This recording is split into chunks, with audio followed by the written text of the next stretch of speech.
Hi, folks. Bob Mannery here. You're listening to A2D Radio, real sports talk radio for the fans, by the fans, no agenda.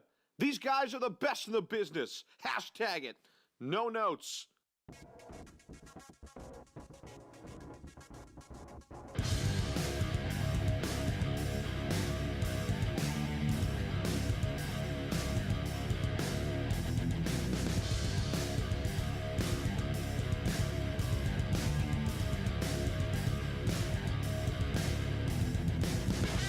8 o'clock here at A2D Radio, Sports Hounds on tap till 10 o'clock. Rob Brinkman, he's Brad Ryer, Frank Vesby producing the show. As usual, a little one-week hiatus last week. Feeling under the weather. We're back now. A lot to cover in 2 hours. We're starting with MLB. We got the Sixers, NBA playoffs. The Flyers are done. NHL playoffs are still going on, though. And the NFL draft is Thursday. Kind of snuck up on me. A lot going on. I'm not as up on the draft as I probably should be, but we're going to talk about it. We're going to hash it out. Work from the NFC East out.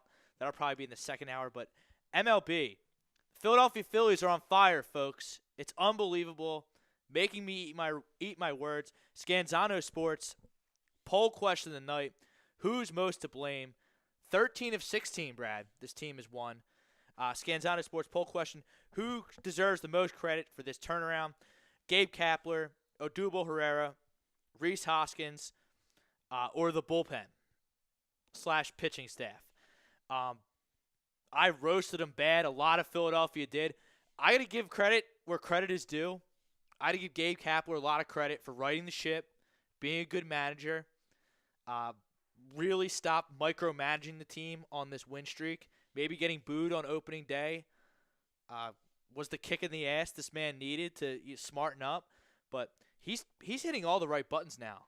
He's using the bullpen great. My runner-up would be Nick Pivetta. We talked about him preseason, Brad. He was throwing the ball real well in preseason. He's been absolutely dominant. He was dominant yesterday against what's turning out to be a pretty good lineup in Pittsburgh. They can hit. They can I hit. guess getting Corey Dickerson for free from the Tampa Bay Rays. Yeah, well, that didn't hurt. The day before the season. I guess that doesn't hurt, but this team is clicking. I got news to you. Corey Dickerson right now is hitting the ball better than Andrew than McCutcheon. McCutcheon's hitting about 200. McCutcheon right was over the hill. That was good to get something for him from the Pittsburgh Pirates. But, yeah.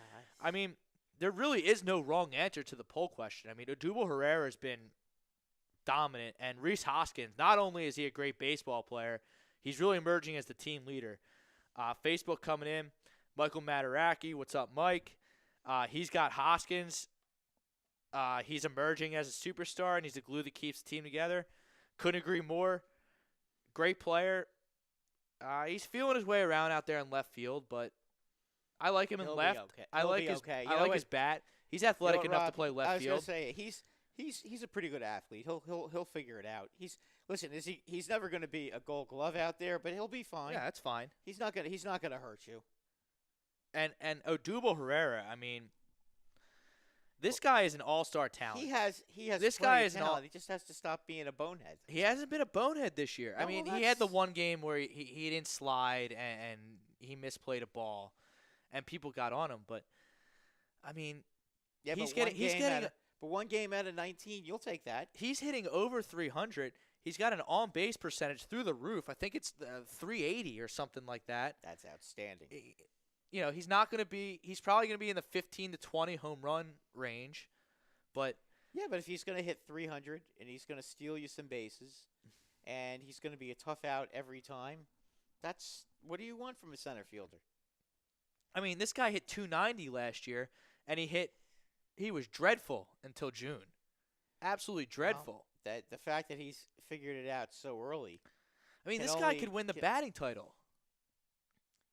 What's he hitting right now? A 332, I think it is. Maybe he can. I mean, listen, it's a long season, but he's shown a track record that he can hit for average. Is he getting a lot of walks? Yeah, I mean, he's on base. That's almost every time. That's important because I'll tell you what, if he's I love him being in selective, the 3-hole. if he's selective at the plate and he makes you pitch to him. Now, I would assume Hoskins bats fourth. Hoskins bats fourth. So who's batting second? Carlos Santana bats second because he gets on base a lot. That's not a bad move. Cesar Hernandez. I mean, good luck getting that guy out. He's a tough out. And Kingery, I guess, is batting. He hits lower in the order if he's plays, but Okay. I love the lineup when Kingery's at shortstop. Well, that might be where they're going to play him for the time being. I mean, they're going to get his bat in the lineup as often as possible. Brian Wilson, I think it's a combo of the starting pitching, really performing, and timely hitting. Definitely not Odubel. How can you say that? How can you hate on Odubel Herrera right now? I don't understand it. He's hitting over 300. He's got on base through the roof. His defensive metrics, I don't like analytics, but I think they do serve a purpose in baseball, especially when it comes to the defensive side of the ball. His defensive metrics are through the roof. I mean, this guy's an all-star center fielder. I don't know what people don't see. I don't know what player the Philadelphia fan base and the baseball world are watching. I get it. He's a little bit of a knucklehead.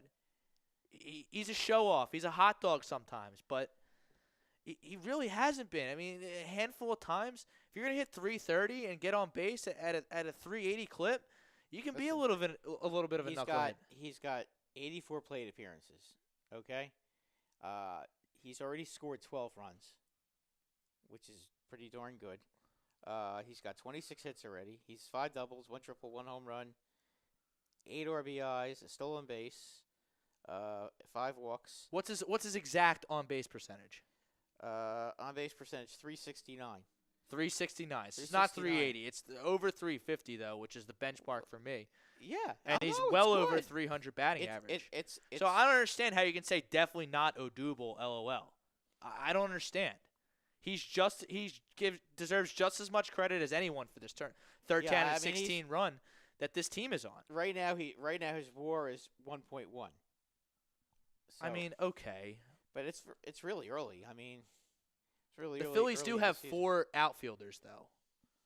Okay. So the replacement, Odubel Herrera's replacement, isn't as far of a drop off as, say. What I would like to see Odubel start doing is getting some more walks. Well, that's one of the things. He's a free swinger up there. He's not really a walk guy. That's why he can't hit leadoff. Okay, but listen. I mean, Didi Gregorius, a guy you and I are very familiar with. Didi Gregorius is a beast. Didi Gregorius never walked last year. He had 35 walks last year. I believe he's already got like 15 this year. So, I mean, it can be done. Guys can actually change their approach as they get older. So, he might be on his way to doing that, guys. I mean, the guy can flat out hit. And one thing we've seen about the Phillies this year, they can hit the ball. I mean, you and I both agreed. Was never a concern. Never a concern. That was not something we were concerned about. Was the hitting? We knew the hitting was going to be pretty good. It was the pitching, but right now, Nola is pitching well. Arrieta's rounding into horse. form. He's rounding into form. And Nick Pivetta, he's the third guy. Who we said in spring training was throwing the ball real well. I was also all over Lively because I didn't like him, but Pivetta looked real good. I mean, I still don't think Lively that good. I know he pitched well over the weekend. I'm not too high on him, but Pivetta looked good in spring training, and he's carried it right over into the regular season. I mean, if you have 3 decent starting pitchers and you can hit the ball in that division, you got a shot. But I'll tell you what, one team that's vastly improved this year is the Atlanta Braves. The Atlanta Braves. I mean, this looked like a runaway for the Washington Nationals. Not so fast. Phillies are playing well. I think the Mets are the real deal. They are if they stay healthy. That's the key. And the Braves, I mean, the Braves are a young team. They're young. I'm not sure about their bullpen, but we'll see. We'll see when they get Acuna in the mix what they can be. Yeah, I mean, but listen, their starting rotation is young and it's getting better. I mean, Newcomb and Fultinovich both look like they're going to be pretty good pitchers. Tadron had a terrible season last year. He's pitched okay this year. He's settled into that third starter role. Yeah, I mean, to me, that's a team that looks like they're ready to. I mean, I'm not saying they're ready to make the playoffs, but they're ready to be competitive again. without any question. The They're thing not going to be. They're not going to be a 100 loss team this year. That team's going to be a tough game every time you play them. And then the one thing that I'm concerned with still about the Phillies is I think the bullpen is pitching way over their heads. I've seen Luis Garcia pitch a lot. A lot. The whole 2015 season, I was at every home game. I was on the security staff there. So I've seen Dubre Ramoses of the world, Luis Garcias of the world. I've seen them pitch an awful lot. Yes, they're pitching well right now, and you got to give credit to where credit's due. But I don't know if they're 162-game players. I don't know if Hector Neris is a 162-game closer. They did get Tommy Hunter back. We're about to get Tommy Hunter back, I believe. Well, he'll give them some innings. He'll give them some innings, and they have to get Neshek back. They also have to get some innings. Neshek is a 162-game reliever. They need to make sure that their starters give them enough innings so they don't burn these guys out. And Velasquez, it's only a matter of time before he goes on the DL. Yeah, isn't the other guy supposed to be back soon? Who? The other one. Neshek? No, the other one. The other starter that went on the DL. Jared Eichhoff, yeah. Isn't he supposed to be back soon? Well, maybe he can go in the bullpen because I don't see how you can take – I guess if he wants to take Lively's spot, but Lively pitched well over the weekend. Well, if Lively is going to give you – Pavetta's not leaving the rotation. No. Arrieta's not leaving the rotation. No. Noah's not leaving the rotation. Listen, you've got 3 good pitchers right now. And Velasquez, help. I put him a step below the 3 horses at the top, but – you can't take him out of the rotation right now. If Velasquez is your number 5 pitcher, you're okay. He's number 4 right now. Lively's number 5, but okay. But if these guys are back end pieces, that's not terrible. You could do a lot worse at the back end of your rotation than those 2. You really could. They're a fun team to watch because they can score runs. Rob, you could have Matt Harvey in the back of your rotation. Matt Harvey stinks. That's what I'm trying to say. I mean, It can be a lot worse than what you have right now. John Burke, Brad, how's Stanton doing? Laughing emoji, especially in NYC. Another laughing emoji. He's having a rough go. He's never played in the cold before. Wait till it gets warm out. He's going to be fine. He's still being Gianfrodo. Although, I started calling him that on Friday night. Yeah, you're a piece of work. You know that? I was calling him that. You get the National League MVP for damn near nothing, and it's 2 weeks into the season. Well, or whatever, 3 weeks into the season. He strikes out every time he's up. Gianfrodo Stanton. Well, he strikes out every time he's up. Give him a chance. He's never played in the cold before. Oh, come on. It makes it different. It's not. Ryan Howard never started out fast. Ever. I get that, and Teixeira never used to start off fast. And either, Ryan Howard would have 45 home runs in the blink of an eye on September 1st. Well, they're gonna need Stanton to start doing that because Boston is playing some awfully good baseball this year, so they're gonna need his offense because but what's right Boston? now 15-4. No, they're 17-4. 17-4. Although they're good, they're not that good. They got no hit by Sean Manaea. Sean Manaea is a good player. I understand that, but he's not Sandy Koufax. I understand he's not Sandy Koufax, but he's good enough to where if he has his A game, he could potentially be unhittable. Yeah, and he was unhittable. He can be really good. I know that. I was at a game. They've been out west forever. I feel like they've been out west for a week and a half. The Red Sox. Yeah. They played the Angels. They played the A's, and now they lost 2 out of 3 to the A's. I don't know where they are now, to be honest with you. I think they come home and play somebody that's not good, but I'm not sure. John Burke, Brad's a typical New York fan. Brad is a typical New York fan. I am absolutely a typical. Just like New York Rob fan. right here, I'm a typical Philly fan. Yeah, that's John, why we get along so well. Yeah, John, I don't know what you'd want me to be. I am a New York fan, and right now, Gianfrodo Stanton is not hitting the baseball. So I'm going to give him crap until he starts playing like the NL MVP, or he's going to get beat up just like we used to beat up A-Rod. He's switching leagues, too. I mean. Oh, boy. Miguel Andujar just came up from the minor leagues, and he's 10 for 20. I mean. He's 10 for his last 20. I mean. Jeez, oh, man. I mean. I mean, come on. That And maybe Giancarlo Stanton's one of those guys like Randy Johnson who can't play in New York. Randy Johnson. But I don't pitched see okay how in you New can York, complain but and get on him for when you got him for absolutely nothing. They did Nothing. Get him. They did get him pretty cheap. If you gave up the farm for him he was doing for that, yeah, I could understand your frustration. I would still tell you to be patient because his numbers are going to be there after game 162. Well, And he's going to be great in the playoffs for you guys too, because the Yankees are going to make the playoffs despite little bit of a rough start. actually, the Red Sox do not have an easy go of it. The next 3 games, they will be visiting the Blue Jays in Toronto. And the Blue Jays are another team that's impressed me, They're playing pretty well right now all with Josh Donaldson on the DL. on the DL. Well, Jan Jervis Solardi has really stepped up for them. Justin Smoke is Justin Smoke is still a good player. still slugging the can ball, still- picked up he can right where still he hit. left off. He can still hit, and I mean the Blue Jays. Kevin Pillar plays a good center Well, field. I'll tell you what. I'll tell you who has really become a good young player that nobody has ever heard of is Teoscar Hernandez. Teoscar Hernandez. That guy can flat out hit the ball. I'll tell you what. He hit a home run Friday night, and I mean it was almost in the back of the left field bleachers in Yankee Stadium. And for those of you who are familiar with Yankee Stadium, that's Aaron Judge territory, hitting the ball like that.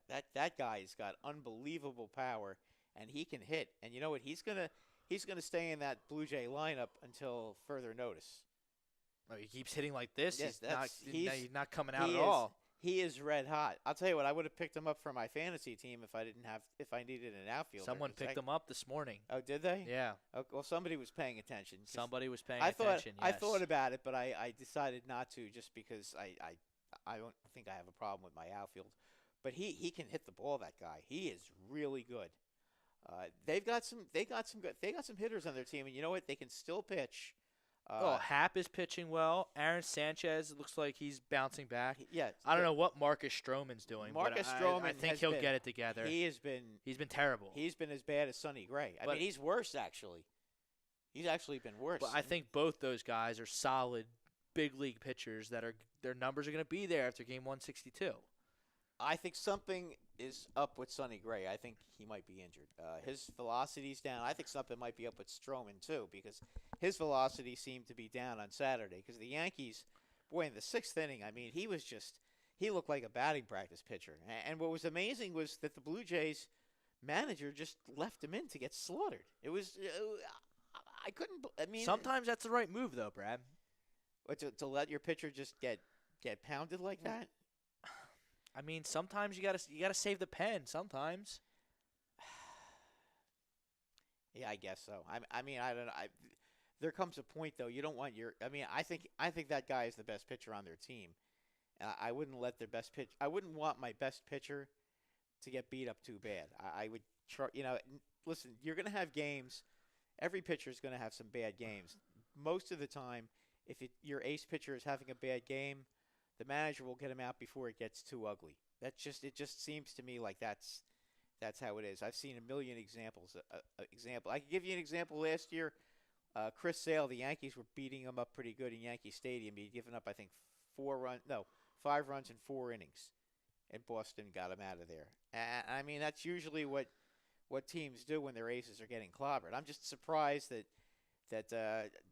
they let him stay in so long, because he really took a beating. I mean, I think he gave up 7 or 8 runs on Saturday. That's a lot of runs. I mean, he went into the 6th inning. That's almost as many goals as the Flyers let up in game 6. I got to of tell the you Stanley Cup Finals. I got to tell you something, and you and I. Let's get into it. We started with baseball, but it's so easy to bash the Flyers because all their little minions are going to come out and try and defend them. And everybody's going to get that's on me inexcusable. Everybody's what going to happened. get me. Everybody's going to start on me about the Rangers. We're not talking about the Rangers right now. Okay? That's fine. The Rangers stunk. They didn't make the playoffs. Okay. The Rangers probably could have made the first round of the playoffs if they didn't break up their team and then gotten their brains beat in too. But the Rangers were smart enough to realize that they weren't going to win the Stanley Cup, so they went and traded off some pieces and got some first-round draft picks. But I mean, for teams like the Islanders or the Flyers, to not make any moves, and let's be honest, the Flyers really didn't do any. Getting the goalie, they only got the goalie because they had to, because they needed a healthy body to put between the pipes. If you're telling me that they couldn't have that they shouldn't have gone out and tried to pick up Carlson, if you don't think Carlson could have made a difference for them against the Penguins, their power play was 0 for 22 in this series. 0 for 22. Do you think Carlson would have made a difference on that power play? Probably. Yeah, I think it would have. And I'll tell you what, yes, they gave up a lot of goals. But I mean, you look at the game yesterday. You got Game 6 in your barn. Malkin's out. He's injured. I don't even know what happened to him. I just saw that he was inactive. Yeah, well, Jake Gunsel picked up the But, Malkin is a premier player.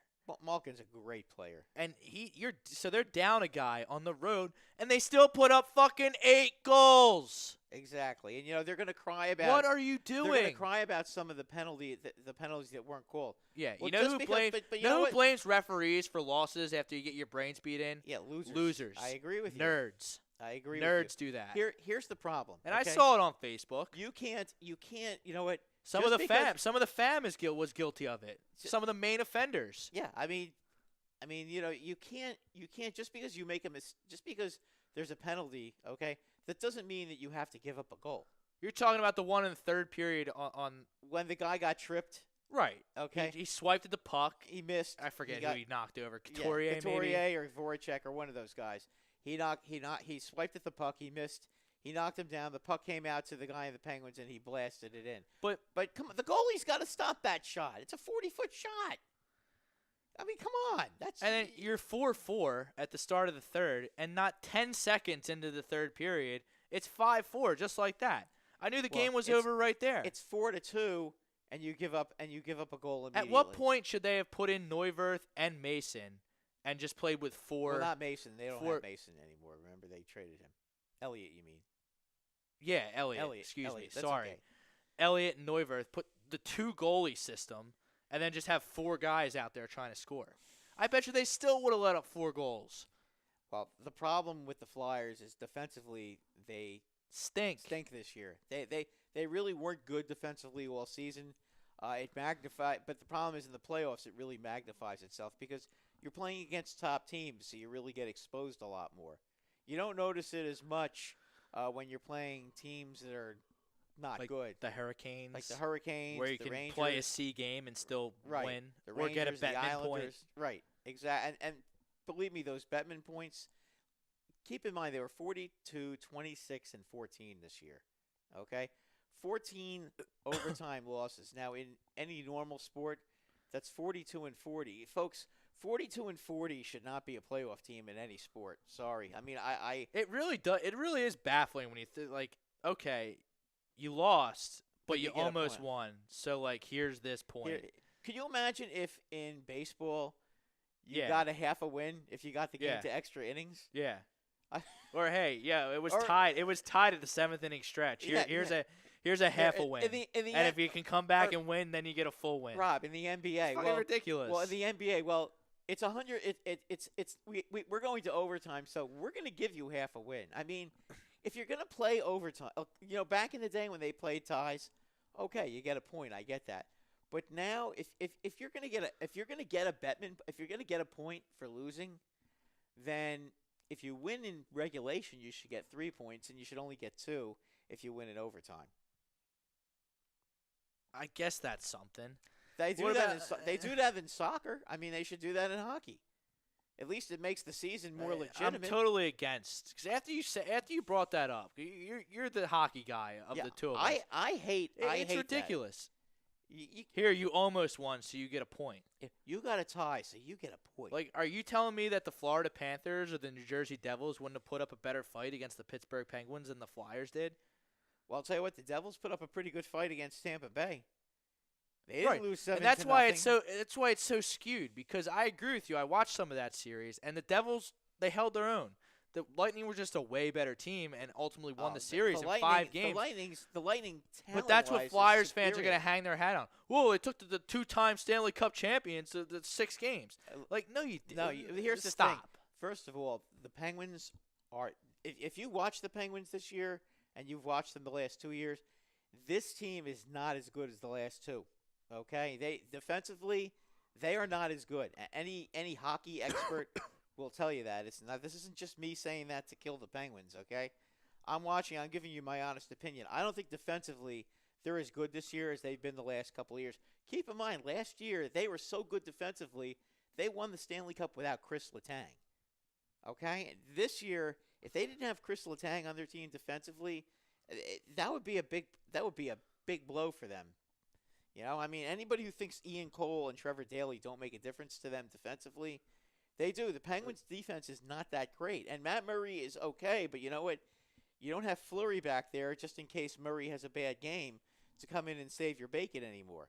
Murray wasn't great in this series. No, he wasn't. But I'll tell you what, Fleury in the Vegas series was that's my team. unbelievable. That Vegas. I know I picked. You know, I picked I LA. picked the Penguins. I picked LA, and you know, I think I picked the Kings too. Yeah, But, the I only, mean, go Vegas. listen, I was 2-2 in that. I was 2-2 in that conference. I really thought that the Minnesota Wild this year we're finally going to show the NHL that they're a real good team, and they quit like pigs again. And I think that they're in Minnesota. There's got to be a lot of changes. The Winnipeg Jets though are really good. They're good. They're really good. Vegas is tremendous. That was I a mean, sweep. Yeah, I know. They are. I mean, it's amazing because you look at that roster, and I mean, these are guys that played. They were all top 9 players. They were all like third and fourth line players for the most. Yeah. Excuse me. For the most part, I mean, Marchessault, Carlson. I mean, these guys were all like third and fourth line players who got their roles. And Neil is old. I mean, these are guys that basically got bigger roles, and They're cast-offs that got an opportunity to play, and they're clicking. And give George McPhee, the general manager of Vegas, a lot of credit because he What's saw their some coach's talent. name? The guy from Florida. Gerard Gallant. Gerard Gallant. He's Yes. done a terrific job playing. Coach of the century. Not yeah. the coach of the year, coach of the century. Oh, I agree because if you look there, I mean, defensively, Has that ever happened they're before solid. in any of the major sports where expansion teams won a championship? There's no way, right? Well, let me ask you this, and I know this is probably not your comfort zone, but the Barclays Premier League, which is the British soccer. Yeah, I know what Leicester, it is. Not okay. that Leicester won a couple of years ago. Yes. They got promoted from the Champions League to the Barclays Premier League, and they won a championship. And they were 5,000 to 1 at the beginning of the season to do that. So I mean, Vegas is basically in the same hemisphere as them. I mean, it would be like Rutgers winning a national championship. It's unreal. That's the odds. I mean, if you think about it, but now let's be honest, okay? Most expansion teams don't have Marc-Andre Fleury as their goaltender. I mean, that's right, you but know. you can't penalize them. No, and they for got that. a lot more built-in advantages. You can this only time. protect one goalie. Right. That's part They of the got- reason that the Penguins are two-time defending Cup champions because they had those two goalies that they could just play the hot hand with. Exactly, and you could only protect. I think 7 forwards and 3 Who'd the defensemen. Flyers give them? Who'd they pick off the Flyers? Bellemare. Oh, yeah. Yeah, but he actually played real well for them. He became an outstanding penalty killer for them. Well, maybe the Flyers can get him back because He became the Flyers' special teams he were became dreadful. a premier penalty killer for them. So again, Gerard Gallant, you got to give him a lot of credit because he figured out roles for all these guys, and he figured out who could actually be a big time goal scorer on that team, and they're good. And the other thing is what he did was they went between George McPhee and Gallant. They must have teamed up, and they decided to get the fastest skaters they could find, and they were all on the same. Those So guys they are didn't try. fast. They don't try and get a bunch of goons together and just Well, bash they your did way get- to the cup they like the Flyers do every single freaking year. They did that. They did that at the trade deadline. They brought in somebody who's a Right. goon. I just can't remember. You who need it was, a but goon. Yes, but their team, they went and they made sure that everybody they brought in was fast as all hell. So they have a very fast team. Is Ron Hextall taking notes about how to? build the team up in the offseason? Because you look at this Flyers team, the Flyers, the minions that are the Flyers fan base, they think they have a Sixers-like process going on. And I got to tell you, not that I'm Mr. X and O hockey, I don't quite see it. Wayne Simmons, I think you put it perfectly before the show. He's a 20-foot player. He stands in front of the net. He stands in front of the net and scores a lot of garbage goals. He doesn't really contribute that much defensively. He's not very good in the corners. He should be a lot better with his size and strength. He should be in the corners winning every battle besides standing in front of the net, which he doesn't really do. Giroux is a great player, had a great year. Can he repeat that? I don't know. Voracek. Well, Giroux is going to be here because he makes $10 million a year. Voracek is going to be here too, and I mean Voracek is one of these guys. I can't stand Jake Voracek. I think he's a total mutt. Yeah, I think that he has a lot of talent, but he doesn't play up to his abilities. I do like Konechny. I think he's going to be a big star. So I'm looking at this core. Nolan Patrick is pretty darn good, and so is Couturier. I mean, you guys realistically, you have some guys who could score. There are some guys. You have a stud defensive in Provorov. You have a great puck-carrying defenseman in Gostisbehere. Yes, which that's fine. That's what he is. But Provorov is more of a traditional. The other four, I'm not. Pass that on the blue line. McDonald stinks. Radko Gudas is a moron. Radko Gudas, I wouldn't have even let that crumb in the locker room after that hit on Couturier in practice. Yeah, and you guys. I would have had the equipment guy pack up his locker, put all his shit in a box, and I would told him take a hike. For you guys who want to defend him, look at the tape. He went and he stuck his leg out to not let Couturier go around him. Now, it's practice. What are you doing? First of all, if you did that to Sidney Crosby, maybe you could stop him once in a while. By the way, did you enjoy the pass that he sent right to Pittsburgh that they scored a goal on? I think it was the tying goal. He stinks. He was behind the net, and there was nobody on him. And Flyers fans seem to take a liking to him because he's part of that the Broad Street bully mentality. Well, that's not how you play hockey anymore. They like the dirty player aspect, but A, he goes to the penalty box and the other team gets a power play, and B, he's really not a good fighter. He loses almost every fight he's in. I mean, it's like that moron the Rangers got, Cody McLeod.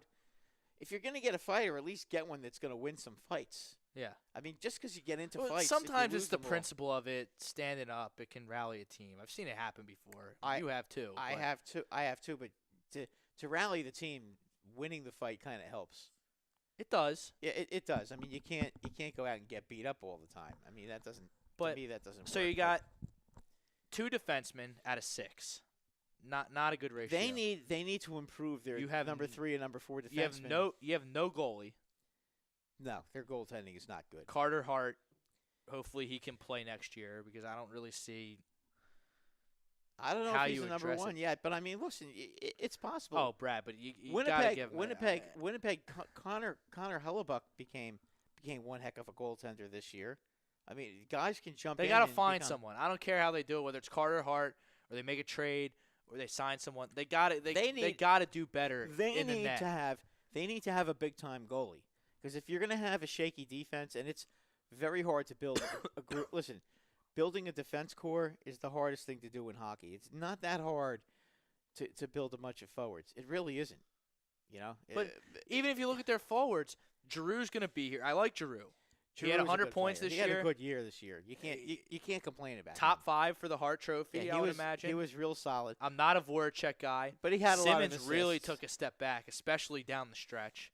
Yeah, Couturier was great, though. Couturier is a stud. A big-time player. I think Konechny's a potential stud, and I think Nolan Patrick's a potential stud. I agree. But these guys like Matt Reed and Vil Filippa or however the heck you say his name. Or whatever his name. Listen. What they need to do is they need to improve their bottom 6. That they're going to have to do, and they've got to improve their number 3 and number 4 defensemen. If they want to be in a elite class, an elite team, and not just be a borderline wild card / third place team that gets knocked out in the first round every year, that's where they have to improve. I mean, I'm not saying that they need to mortgage their future by going out and getting a guy like Carlson from Ottawa, But they've got to go out and they've got to find that kind of a defenseman that can be the leader on defense. Provorov is a good player, but he's still really young. I mean, they need that guy on defense. They really haven't had that guy in defense since that one stud that they had. Provorov can mark a big-time forward. He can to a point, but he's still 21. He's still 21 years old. He can now. He's only going to get better. He will. He will. The problem is when you get to the playoffs, you got.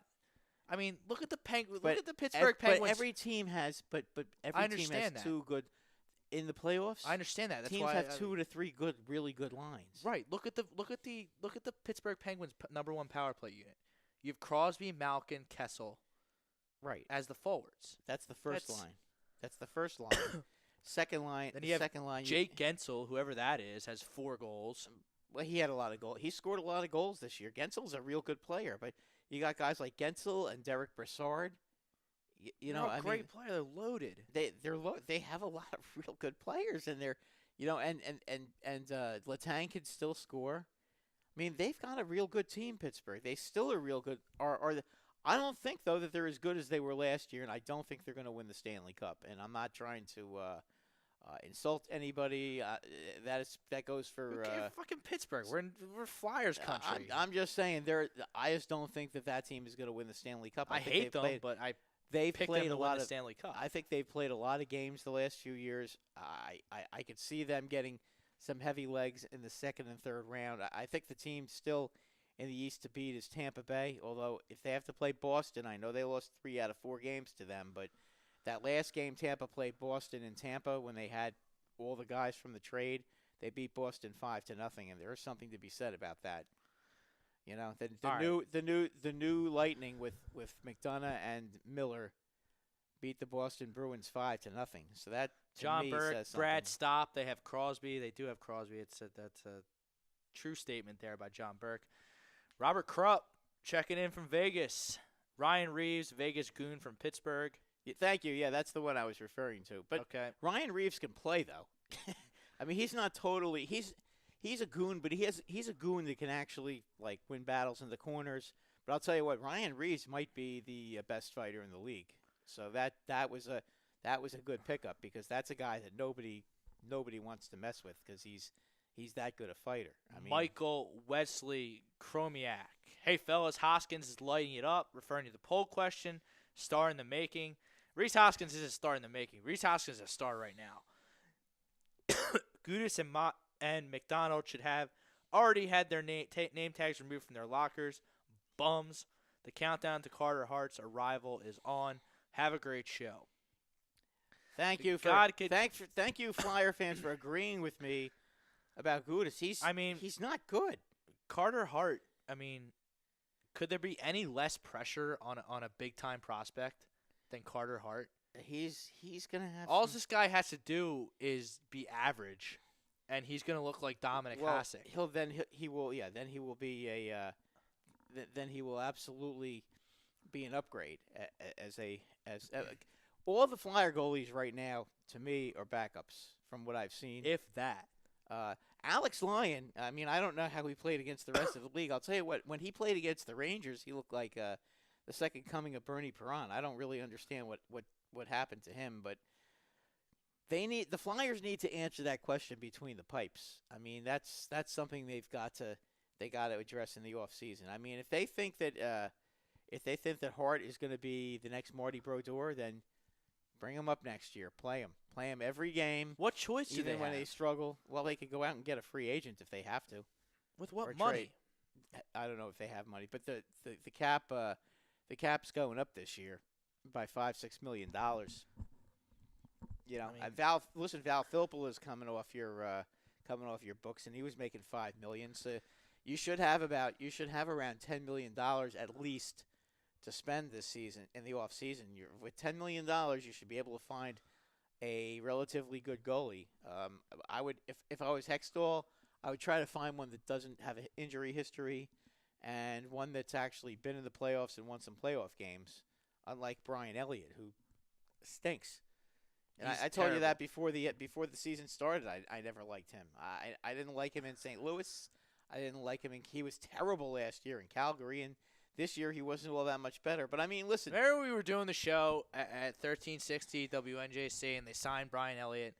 Maybe it was that other radio station we were on. And I said, he can't be worse than Mason. It's impossible. Well, he wasn't worse than Mason. He but was. He was just as bad, though. He was. Well, Mason gave up that 100-foot goal in the playoffs. I mean, that's that's bad. I understand, but it was a weird bounce, and it happens. I'm willing to forgive that. I mean, Elliott, he's not even paying attention. He wasn't even paying attention half the time. Elliott's just not good. He's looking in La La Land while the puck's going in the net. Yeah, Elliott's not good. I mean, he never was good. He's always been a guy that gets hurt. He starts the season like a house of fire every year. Then he gets hurt, and then he comes back, and he's never the same. And it's always been like that for him. I mean, remember I told you at the beginning of the season, the guy hasn't played over 49 games since 2007. That's all you needed to know about him. I mean, there's a reason. He couldn't even start for the Flames, and the Flames are terrible, right? The Flames were not good this year. They got rid of. They made I the playoffs understand, last but year. the year that he was exiled from the team and was signed by the Flyers, they were one of the worst teams in the league. Well, no, they went and they got a 38-year-old goalie to be the goalie instead. They got the guy from that too. They got Mike Smith, but Mike Smith is a 38-year-old and goalie. They improved this year because they have the Gaudreau goaltending and their goaltending improved. They just couldn't. They didn't score enough this year. That was I mean, they went from the bottom of the barrel in the Western Conference to almost making the playoffs. That's a good improvement. That's something. But I mean, they had a disappointing. And I don't season. think it's a coincidence that it happened the year after they got rid of Brian Elliott. And we got something here on YouTube from Robert Mazzi, acknowledging Miguel Andujar, his 7th straight game with an extra base hit. He's the 3rd Yankee to do it before the age of 24. The other two, Joe and Mickey Mantle. Not bad. Not bad company. That guy can hit. I don't know. He can mash. Let's get back to baseball. Let's reset it here a little bit. Scanzano Sports poll question of the night. Phillies are red hot. 13 out of 16. Who's most to blame? We got Kapler, Herrera, Hoskins, the pitching staff. I'm going with Gabe Kapler this time. Got to give credit where credit's due. I'm going to say it's their pitching because I think their pitching. Nick Pavetta's been lights out. Their pitching has been a lot better. We knew that they can hit. That was never a question this year. It was always about their pitching, and that's why they've been a lot more competitive. If you notice, since the end of the Mets series, they haven't been giving up 7-8 runs a game. No, and that's why. And you know what? I mean, they're good for 5 runs a night. I mean, you're gonna have your games where you get shut down and have slumps. Oh, but it's baseball. But that's going to happen. But on the whole, they're good for 5 runs a night. They're doing a nice job. And the other thing is, they're also beating the bad teams, which you have to do if you want to be a respectable team. If you're playing a bad team, you can't lose to teams like the Marlins, the Cincinnati Reds, who are awful, beyond bad.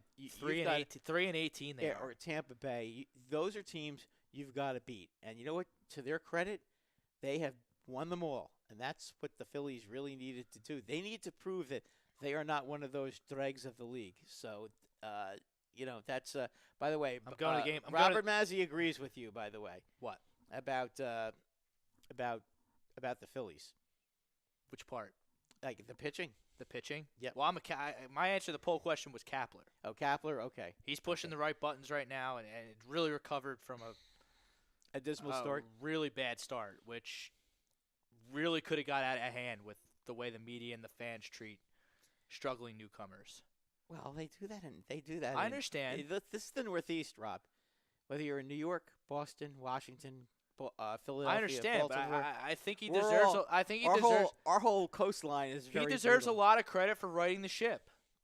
He doesn't have any experience. He's done a nice job. He's done a nice job because at least at this point, they're starting to look like a team, and give him credit because I'm going to the game Friday. I'm going to the game Friday against the Braves. Okay, that's a big game. It's a good game. That's a big game. You know what? They can send a little message by winning this series this time. They play the Diamondbacks soon. They play them this week. Do they play the Diamondbacks before the Braves? Yeah, they have the Diamondbacks Tuesday, Wednesday, and Thursday, I believe. Okay. So that's a real test because the Diamondbacks are 15-6 and are really playing well. Corbin is been lights out. Corbin has been outstanding so far this season. Greinke is Greinke, and they can really hit. And Goldschmidt really hasn't gotten going yet. No, and they haven't had Jake Lamb either. Jake Lamb's He's been out. on the DL. Yeah, so they haven't even been at full strength, and yet they're still playing great baseball. So that's something that you can look forward to with them. Yep, you got 3 with the Diamondbacks going into 3 with the Braves. Big homestand here. Like to see 4-2. That'd be awesome. Like to see 4-2. 2 out of 3 against each one of them. That would really, really look good. That would speak That would send more of a message than winning 3 straight against the Marlins. To be honest with you. Right. I mean, they did sweep the Pirates 4 games.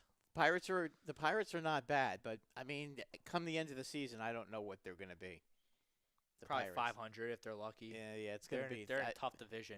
Yeah, and they're. And I mean, pitching's, without their Gary pitching's Cole, not good. yeah, without Gary Cole, their pitching staff is kind of a mess. Houston's been playing good ball. Speaking of Houston, they've been really solid. Duh. Yeah, they've been real solid. And How about my dark horse American League Cy Young pick, Garrett Cole? yeah, he's looking pretty good so far. But again, it's only April though; it's still early. So Well, I mean, he's off to a good start. yes, he is. How about Severino right now? He's 4-1. He's lights out. Severino's a he's stud. he's been real good so far. I mean, so far a lot of Justin Verlander has been unbelievable as well. I think he's 4-0 and his ERA is under 2. So All right, there've been a lot of nice stories. Kicking so around far. the MLB, bottom of the 6th, Reds lead the Braves 3-2. Yankees up 4-0 on the Twins. That's a good series. The Oh yeah, rematch absolutely. of the AL wildcard game. Cleveland up 2-1. That's in the top of the 7th. On Baltimore, Oakland and Texas 0-0. Looks like the A's are threatening there. Houston and LA, that's a good series. A lot of good midweek series here, Brad. Yep. That's 0-0 in the top of the 3rd. White Sox putting it on the Mariners 5-0 in the bottom of the 2nd. San Diego, Colorado scoreless. Miami, Los Angeles later tonight. San Francisco hosting the Nationals. That'll be later tonight as well. The Dodgers, I mean, I'm concerned about the Dodgers. They seem to be missing something. Maybe it's Justin Turner. Maybe it's Justin Turner. Could be Justin Turner. I mean, maybe that's the problem because, I mean, he is a big time hitter, and losing your number 3 hitter can definitely have a very bad effect on your team, especially if you don't have a lot of other guys who can carry the mail. What's their record right now? Who? The Dodgers. They're in 3rd place. Let me see what their exact record is. They are 10-10, so they're a 500 team Okay. right now. Remember last Sky's year? not falling, but Yeah, last year they were 9-10. and that's fine. I'm just saying. I'm just look at looking their record. I'm just looking at what I see. Yeah, and what we've seen so far is that after Kershaw, the pitching staff has not been all that great. But I mean, they're Wood forced. has not been the pitcher he was last year. And let's be honest, Maeda and the other guy, the other Japanese guy, Hung Ryu. yes, that guy, yeah, He's Ryu. pitching lights out. Yeah, but they're 5-inning pitchers, hasn't- though. They have top 20 prospect in baseball making not his major league debut, but he's going to be starting Okay. tonight. So maybe they can give him something, a little 1-2 punch. Walker Buehler is his name. Oh, okay. Yeah. I'm familiar. I am Right-handed familiar with pitcher. him. Pitching lights out in AAA. He really doesn't have anything left to prove in the minors. So Is that the guy with all the strikeouts? That's he the guy strikes with guys yeah, out. Yeah, He strikes okay, guys. yeah, He's yeah. a beast. Yeah, he had. Yeah, they're saying that they had a guy that strikes out a million guys that they were going to be bringing up. So I guess that's the one. So I mean, it would help if the Dodgers scored some runs for him early, so he could relax a little bit when he's out on the mound. We'll see. I'm not concerned about the Dodgers just yet. Well, I'm worried because I like the Rockies a lot, and the Diamondbacks are really good too.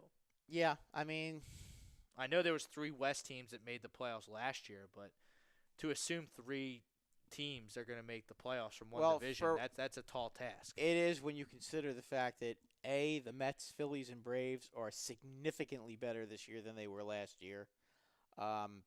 The Brewers and the Cardinals are not. Cardinals bad are playing teams. way better than I thought they were going to. Yes, they are. The Brewers are good. The Cubs are mega mega talented. Yeah, the Cubs are the Cubs, and you got the Pirates. I mean, the Pirates. The Pirates are going to have a tough season, and Cincinnati is going to lose 100 games God. this year. I mean, they're winning today, thank God. But 3-18, my God. They're bad. They're a bad team that got injured, and they were bad enough when they weren't injured, and then when they start losing guys, that just makes it worse. And to add insult to injury, didn't they lose Zach Kozart to the Angels? Right, as a free agent. As a free agent, I mean, you can't even pay Zach Kozart. I mean, poor Joey Votto. Yeah, I mean that's kind of, if you think about it, Rob. I mean, their payroll's got to be pretty low, right? Cincinnati. I mean, Votto. How much did Zach Kozart make? Maybe 10-15 million a year. They should have paid him. You couldn't. They don't have any arms. Well, they're paying Homer Bailey all that money. Homer Bailey stinks. Yeah, he's Joey Votto's. He's off to a slow start, but I'm pretty confident his numbers will be there. After game 162. The only pitcher, he makes a bunch of money too. The only pitcher on that team that I even pay attention to is Castilla, and he's not. Oh, their closer's really good, Iglesias. But he never gets a chance to pitch. 3-18. He's not. He's never pitching. Never. So he'll end up getting traded at the deadline, just like Kelvin Herrera is going to get traded at the deadline. Because they never pitch. So that's the problem when your team is that bad. Kansas City Royals. What are they? 4-15 now? Yeah, they suck too. They're gonna be in for a long season. Maple Leafs up on the Bruins 2-1. End of the second there. About halfway, a little more than halfway through the second period in Columbus, Washington just took the lead 2-1. Oh boy. As I was hoping getting the sentence together, it went to 2-1. That's too bad. You know what? That game you could end up having another overtime in that game. That series, I'll tell you what. Every game's been overtime. So I mean, that's been a very closely. See, if the Flyers would have lost like that to the Penguins, then you could really walk around with your chest out and your chin up and start beating your chest about the Flyers. The Flyers got embarrassed. That's what I'm saying. You didn't. It's not like what you're doing. What Columbus is doing with. If Columbus loses that series, they can still go out and say, "Hey, we gave them one heck of a battle. Every game was extremely competitive. Maybe if we can find that one guy, we need maybe one more goal scorer. Maybe we can beat that team." But let's be honest. Do you have any faith in if Washington beats Columbus? Do you have any faith in them beating Pittsburgh? No. Me neither. I mean, no. I mean, that's one series that you can probably bet the house on that Pittsburgh's going to win, because the Capitals never beat the Penguins in the playoffs. Never, ever, ever. I mean, that's the only time actually they ever beat them. Flyers can't win a big. Not the Flyers, excuse me. The Capitals. They're just not winners. No, they can never get. Ovechkin is not a winner. They get out of the first round every year, but they never win in the second round. It's incredible for a player as good as Ovechkin to not be able to put a team on his back to the conference finals in all these years. I mean, you're not a winner. There are guys like that, though. I mean, I understand. Russell Westbrook's won in the NBA. Well, look at Mike Gardner. I mean, Mike Gardner had 600 lifetime goals, and he was never able to do it. And Marcel Dion was another one in the NHL that scored over 600 goals. That could never bring his team. When it comes to these intangibles, like, some guys have it, some guys don't. Yeah, well, also sometimes some of these guys also have some help, and some of them don't. But Ovechkin's had a lot of help. I mean, Nicholas Backstrom is a very good player. I mean, John Carlson is a superstar defenseman. I mean, they've got Holtby, who's one of the best goalies in the league. I mean, it just seems like those guys never seem to raise their level of play. Like I said, like, some players, some coaches, some core of players have it and can go to the Stanley. It can be sneak into the playoffs and go straight to the Stanley Cup Finals or NBA Finals or whatever have you. And some guys just can't. Some also Like the some Phillies, players, the Phillies teams and the 07, 08, 09 teams, they had intangibles. They were really good. They were really talented. They could hit, but they had intangibles. Well, yeah, they They raised had their leadership. They raised their level of play when Yeah, they in big needed games. to. In big If games, the Phillies they were always did. only down by a couple runs in the 7th inning or later, everyone knew in the stands watching on TV in Philadelphia they were going to win the game. They just had a knack for doing it. Or if they lost the game, the other team would basically have a heart attack trying to hang on to win Correct. the game. But then you have other teams like Russell Westbrook in the NBA. Russell Westbrook will never win a championship ring. Take that to the bank. That's even more of a lock than Ovechkin never winning a cup. Ovechkin, he'll never win a cup, but he has a better chance of winning a championship than Russell Westbrook. These guys just, they care about their stats. They care about being the top play on SportsCenter. I mean, there's very little substance to Rob, Alexander Ovechkin's game. How's this for a stat for Alexander Ovechkin? I was watching the game on Saturday. Alex Ovechkin in his career has never scored a playoff overtime goal. He's been in 35 overtime games in his career. He has never scored Not an one. overtime goal. I wonder how Not many Crosby one. has. I guarantee you he has more than 0. At least one. Yeah, I'm sure. Yeah. I'm sure he does. He's got at least one. I Oh, guarantee yeah, you yeah, that. I'm sure he's got more than But that. like But Russell Westbrook, Alexander Ovechkin, I'm trying to think of other examples. None really come to mind that stick out quite as loud as that one, but they care about their. I mean, you see how Ovechkin plays. He stands at the opposing face-off circle, just ready to rip a one-timer. yeah, my problem with Ovechkin is that I don't think he goes to the net enough. I've said that his whole career that He's a bull though. Like he can is. really He lay is, and people he can- out if he wanted to. He is, and if he wanted to go to the, and I don't know, maybe it's coaching. I don't know what it is, but if that guy went to the net with his size, the puck would go in off of him sometimes. I mean, Yeah. but they have this. He's what, 6'4"? Yeah, and he's a beast. He's strong. He's stronger than anybody. I mean, he's not as tall as Zdeno Chara, but he's just as physically strong and imposing. I mean, nobody could stop him if he went to the front of the net. I mean, that's where that guy should be. And for whatever reason, I know he's got a great shot. I understand that, but a guy like that, I think, would be more valuable in the playoffs in front of the net. In the playoffs, you got to score dirty goals. You're just not going to score goals from 30 feet away all the time. First of all, I know how good he is, but how many times do you watch? How many times has he missed the net? I mean, I don't watch the Capitals enough to adequately answer that question. I do. I know and what misses, I see, though, and I know that he's not a winner. Listen, he misses. He scores a lot of goals, but I can tell you he misses that damn net more than anybody I've ever But, seen. Brad, even when they're playing international ball, or puck, if you right. haven't, with Team Russia, it's Russia, they're fucking Whatever they loaded are, all yeah. over the place. They don't win the gold. Well, they didn't. Didn't they win this year? Did they win Well, this year? without Yeah, that shouldn't NHL count this players year. didn't Right, play, right. so No, that's- okay, it's that doesn't different. count. Yeah, that doesn't count. But no, I got your point. I mean, he's not a winner. Russian players are you saying like the Russian players are soft? Some No. of them are. Some of them are. No. I'm not painting with a broad brush. You get us Okay. in trouble. Okay, because They're they're painting a broad brush Some of about them- I mean, Russian s- athletes. I'm some not of them- doing that at all. I'm some painting, of I'm them painting are. a broad brush with Alexander Ovechkin. He's not a winner. no. I would agree with you.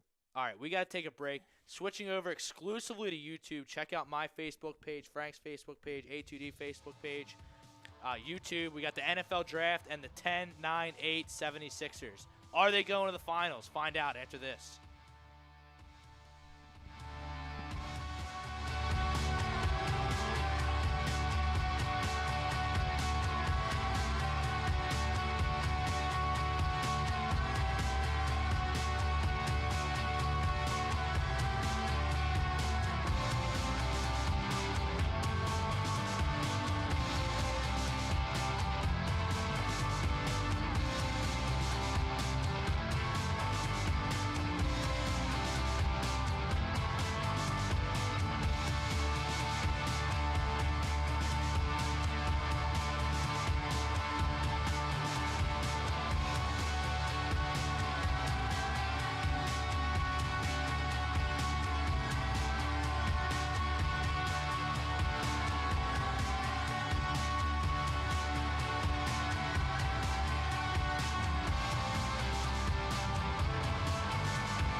Hi, folks. Bob Mannery here. You're listening to A2D Radio, real sports talk radio for the fans, by the fans, no agenda.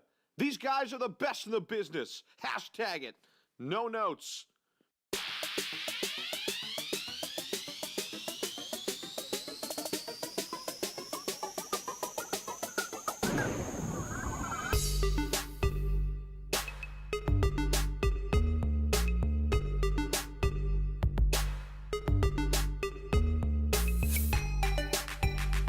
A2D Radio, BMW Atlantic City Studios. Rob Brinkman, Brad Ryer, Frank Vesby producing. This is the Sports Hounds, final hour, exclusively on YouTube. Brad, are the Sixers the team to beat in the Eastern Conference? Unfortunately, I have to think that they are, but it is are both Joel Embiid and Ben Simmons top 10 players in the NBA? Because I think they both are. They both are. Yes, I can't. I've been telling you. I've been telling you about Simmons that I think he reminds me a lot of Magic Johnson. And apparently, somebody else I think in the media made that comment too. So at least I know that somebody agrees with me. He really is. I mean, you see the guy bust his tail to get to the basket. Nobody can stop him because he's got all that height. Plus, he can handle the ball like that.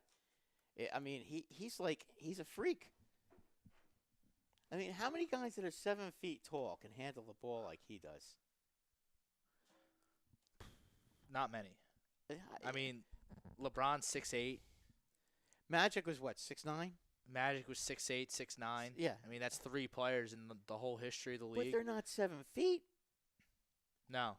Ben Simmons Bird is what? how tall was Bird? Bird was like 6'6", 6'5". Yeah. I mean, how tall is Ben Simmons? Like 7'1"? He's 6'10". A 6'10". 6'9", 6'10". A guy his size. Embiid 7'2". Yeah, handling that. Embiid isn't exactly a bad ball handler either, but he's not at all. But Simmons, the way he handles the ball, holy crap! How do you stop a guy like that? I mean, he's so good. It's almost scary. I'll tell you what, the way that team. You know, it's funny. I was talking to one of my customers today, and we were making the argument about if the Sixers got to the finals, if they could beat a team like Houston. And he made some very good points about Houston. You know, that they can score quickly, that the Sixers can also score quickly, and that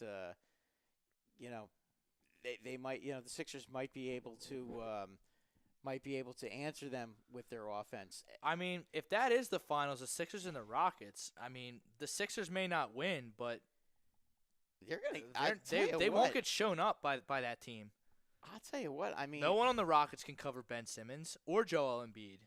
No, they can't. I mean, I'm looking at the East right now, and to be honest with you, I mean, all right, Miami may not be a great team, but still, they're winning. Scum. They're pests. They're annoying.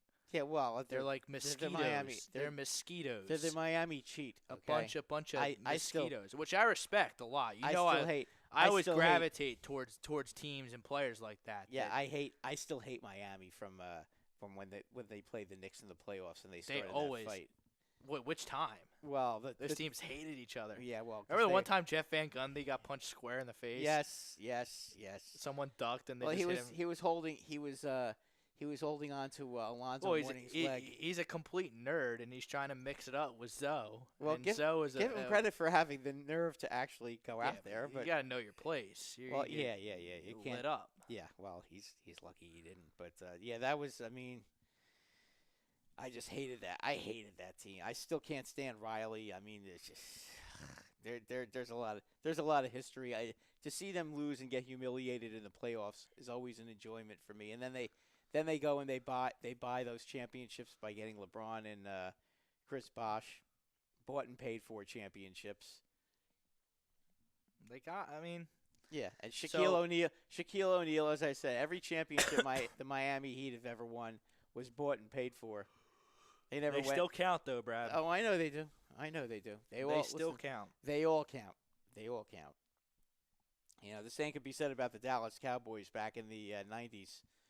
We're getting to football, but Sixers, Deion Sanders, and Charles Haley, buying them from Yeah, I mean, that's why they had a salary cap to stop them from trying to Right, but the win Sixers by the championship. Sixers are every going to year. play tomorrow at the Wells Fargo Center. It will be Joel Embiid's home playoff debut. He missed game 1 and 2 with Yeah, the they're gonna run facial them. fracture. They're going to run them off the I court. fully expect a double-digit victory from the Philadelphia 76ers.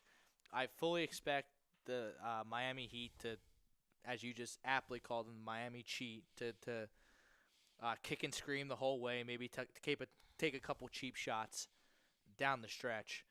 They will, but they're going to lose because they're other than Dwayne Wade, they don't have anybody that's got the playoff balls, if you will, to go out there and win the game for them, and he can only play about 20 minutes a night. So looking forward, though, the Sixers are going to play the winner of the Celtics and the Bucks, which I would favor them heavily against either team. They've completely owned the Bucks in the regular season. They beat them by 20 points on 3 separate occasions. Beat them by 40 points in the season finale. I think that the Celtics will find a way to beat the Bucks. It's 2-2 right now. Going back to Boston. Yeah, but Boston still has home court. They do. And They do not have Kyrie Irving. They do not have Gordon Hayward. I understand Marcus that. Smart looks like he's about to come back, but without Kyrie Irving and Gordon Hayward, I mean, I don't see them. I don't think they can beat the Sixers. I think they can beat the Bucks, but I don't think they can beat the Sixers. I don't think anybody in the Whoever East, wins that series, I don't know. That's a complete coin flip series in my opinion right now. But the key is the Sixers are marching to the Eastern Conference Finals at the least. Oh yeah, because they don't have to play. I don't know who's the only team. In they my don't have to opinion, play Indiana, Cleveland, or Toronto, or Washington for that matter. That series is 2-2 as the well. only team until the Eastern Finals. The only team that could beat them, in my opinion, in the East is maybe Toronto. Maybe Toronto. I'm not ready to put the Sixers above the Raptors on the Eastern Conference pecking order. Yeah, I'm not. Go ahead, I'm rip not me yet. in the chat, rip me on Facebook. Tell me I'm not a believer in the process. I don't care. I don't think that's asking a lot. They might They might be able to beat them. They might be able to beat them. You're absolutely right. It's not out of the realm of possibility. You can't. If I had the gun to my head in the Eastern Conference Finals, Toronto Raptors or Philadelphia 76ers, I would slightly favor the Toronto Raptors. Yeah, I would too. Not by much. No. And it would be a 7-game series. And if they end up playing Cleveland, Washington, or Indiana somehow in the Eastern Conference Finals, life on the line, I'd put my money on the Sixers, even against LeBron. I agree. think LeBron cannot beat Simmons and Embiid by himself. LeBron might not beat the Pacers. Well, and it's a real shame. He's won 2 games already against the Pacers, literally. Right, by himself. Yeah, literally. I mean, 36-12 last night. They win by 4. Yeah, I mean the Cavs stink, but they have LeBron. Yeah, exactly. That team is they're horrible. Kevin Love, what? He's not good anymore. Yeah, he's just not good. Rodney Hood, I mean, after watching him for an extended period of time with the Cavs, I understand why the Jazz traded him so easily. He's so inconsistent. Yeah. You know what's funny, Rob? J.R. Smith. Do you remember when the Knicks were wanted to trade Carmelo to the Cavaliers for Kevin Love, and the Cavaliers refused to do it? Just think if they had Carmelo. And I'm not saying Carmelo is still a great. He's not, but I would take Carmelo Anthony over Kevin Love. Carmelo could at least help LeBron score. I mean, I think Carmelo And thank Anthony God would the be a Knicks better didn't rebounder than Kevin Love as well. Yeah, I mean, thank God the Knicks didn't do that, because I think that Cantor was actually pretty good for them this year. And also, after next year, they'll have his $18 million contract off the books. So, that I think that trade worked out okay for them. But back to the Cavs, they stink. They're just not good. Past LeBron, they don't have much. Jordan Clarkson's okay off the bench. Rob, they'd be a 25-win team without LeBron. George, if that. Yeah, And I love the people that think LeBron's not the MVP of the league. Oh, God. Listen, we know he's not the most likable guy. I'm the Which first I don't one. get it. Because he switched teams, so he's kind of a he's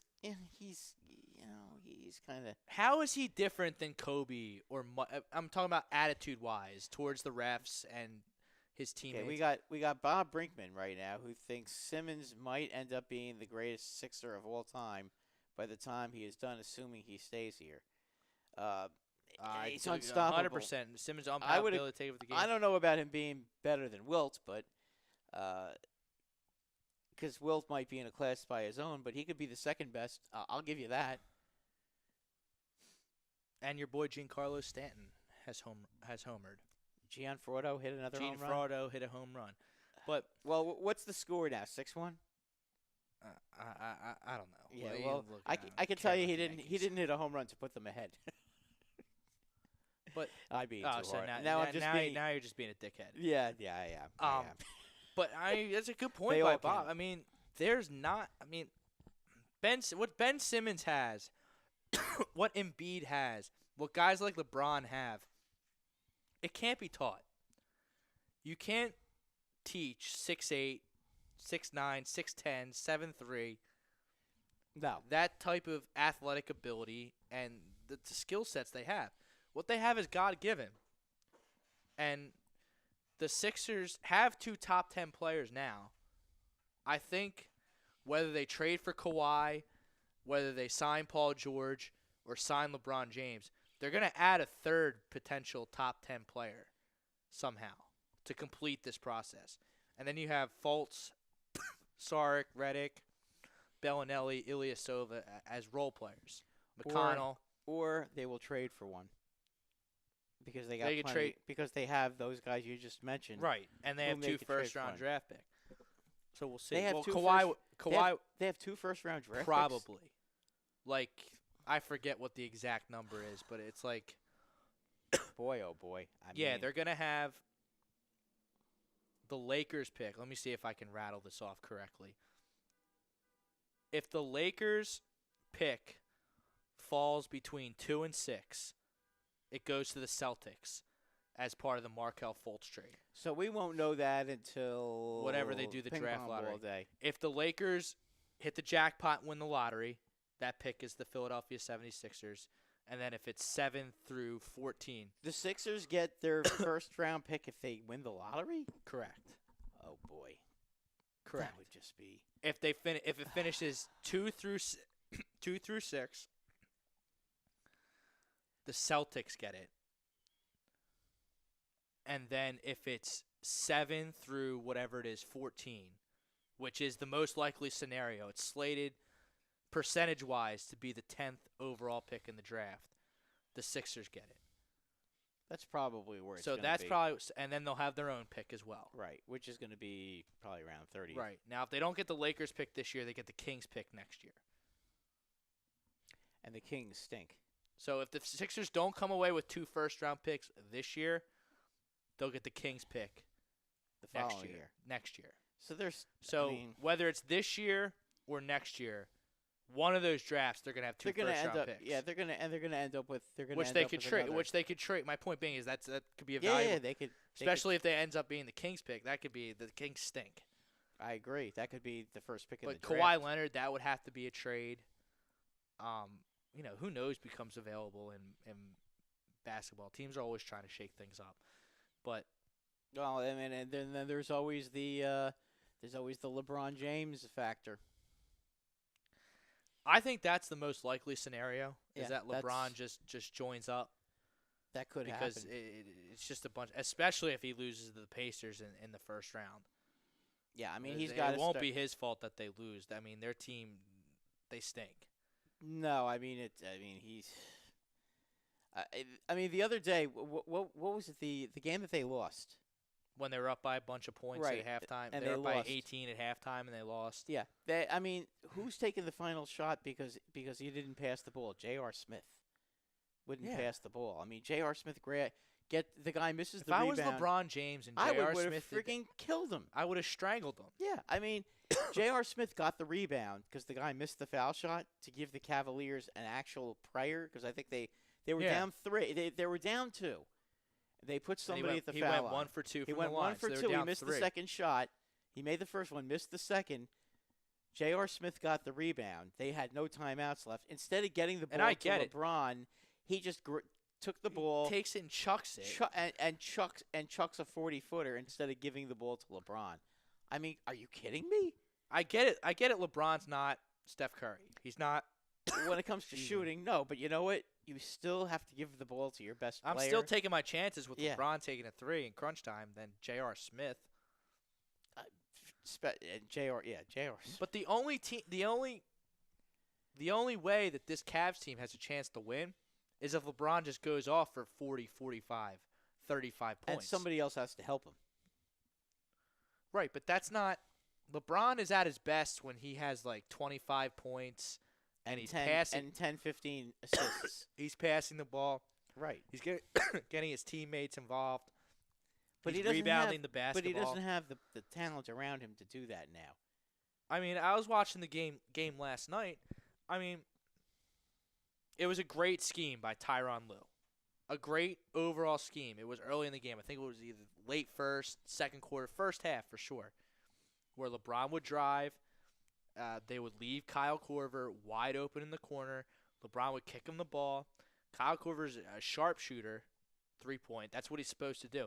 Kyle Korver's not making threes. I mean, he might as well be playing in the local rec league. Yeah, then he's useless. shouldn't be playing. Yeah, he could barely hit the rim. What is LeBron supposed to do? There's nothing he can do. Kevin Love is in foul trouble within the first 5 minutes of the game every night, I feel like. Kevin Love, it seems like he can't he's defend invisible. you, me, or Frank. No, he can't invisible. rebound like he used to. Don't really understand what has happened to him with his game. I mean, it's really hard to figure with him. But I mean, listen, with the Sixers, there's a lot of ways they can go, Rob. There really is. I mean, they can. There's so many different ways they could go to bring in that one extra big gun to finish the team off. But I'll tell you what, as I said before, I'm not going to give them the edge over Toronto. I'm not quite there yet. No, I'm very close. But I am on board with the fact that if you're asking me to put my money where my mouth is, I can't seriously bet against them in the next round. No, not against Boston I wouldn't Milwaukee. I wouldn't bet on Boston or Milwaukee to beat the Sixers.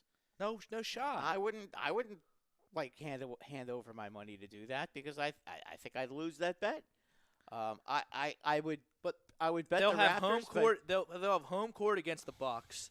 I think that'll be they'll annihilate the Bucks. I think that could be a sweep or a 5-game series, just like it's going to be a 5-game series. I think they could be. I think they would beat Boston in 6. I mean, Boston might go 6 just because of the home court factor. Yeah, and Boston. And it's a big rivalry. Yeah, they still have good players, even though their superstars are hurt. And Boston will battle.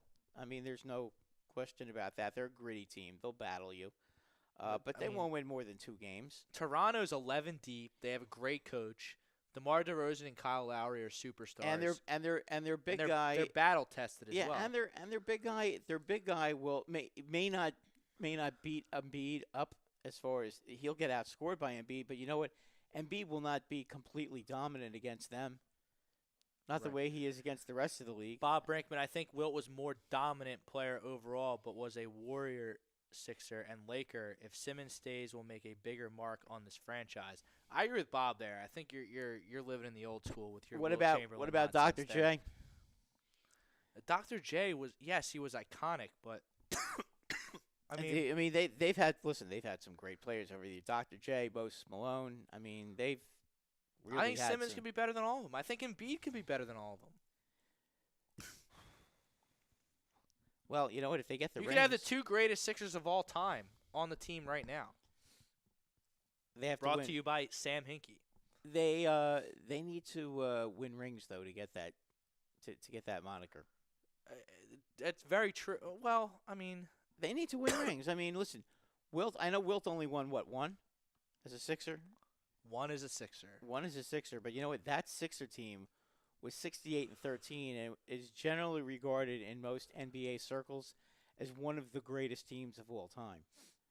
So, you know, if you ask any NBA historian, any NBA fan about the 5 greatest basketball teams of all time, that team is in the conversation without a doubt. That was a dominant team, and Wilt was right at the head of it. So, and then when you go back to when the Sixers won in '83, you had Dr. J and Karl Malone.